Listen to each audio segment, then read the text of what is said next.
ზოგჯერ მეუბნებიან, რომ აი ზოგი ადგილი უჭირთ, ზოგი რთულია.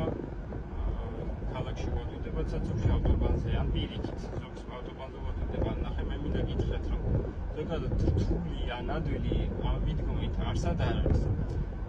ყველა გზას ჭირდება თავისი ყურადღება. ანუ გაგიგიათ ალბათ შემთხვევები მოდის ხდება როგორც საცობში, ქალაქში დაწესებულ მოძრაობაში, ასევე ავტობანზეც, ხო? ამიტომ ყველა გზაზე უნდა იყოთ ყურადღებით.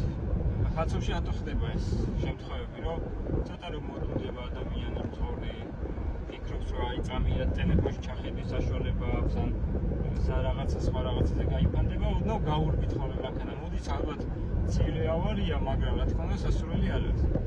ავტობანსაც შეიძლება ავტობანზე დიდი მანევრი შეიძლება არ დაგჭირდეთ მთელი გზის განმავლობაში, მაგრამ არის საკმაოდ საყურადღებო, იმიტომ რომ ავტობანზე რომ მიდიხართ 100-ით, 110-ით, შეიძლება მეტითაც, იქ აი ოდნავ საჭირს აი ესეთი მანევრიც საშიში იყოს, იმიტომ რომ მანქანა მაგ დროს მანქანის დამორჩილება მაგ დროს ცოტა ძნელი არის მაღალ სიჩქარეზე. თუ საჭი იქნება მკვეთრი, ამიტომ როცა ავტობანზე მიდიხართ და გეგმავთ მანქანის გასწრებას ან მანევრს გადახვევას გზიდან, უფრო შორიდან უნდა დაიწყოთ თადარიგის დაჭერა.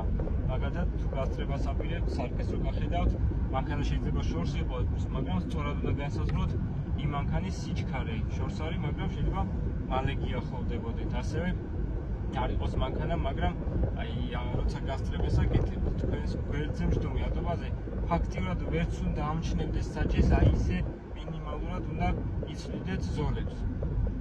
ეს არის საყურადღებო. ქალაქში სიჩქარე შედარებით დაბალია, მაგრამ გჭირდებათ ზოლის კონტროლი, თადარიგის დაჭერა და მომზადება. მოკლედ, როგორც დასაწყისში ვთქვი, რთული ან ადვილი ესე არსად არ არის. ყველა გზას სჭირდება თავისი ყურადღება, მობილიზება და შვიდად მანევრის შესრულება ასე ვთქვი.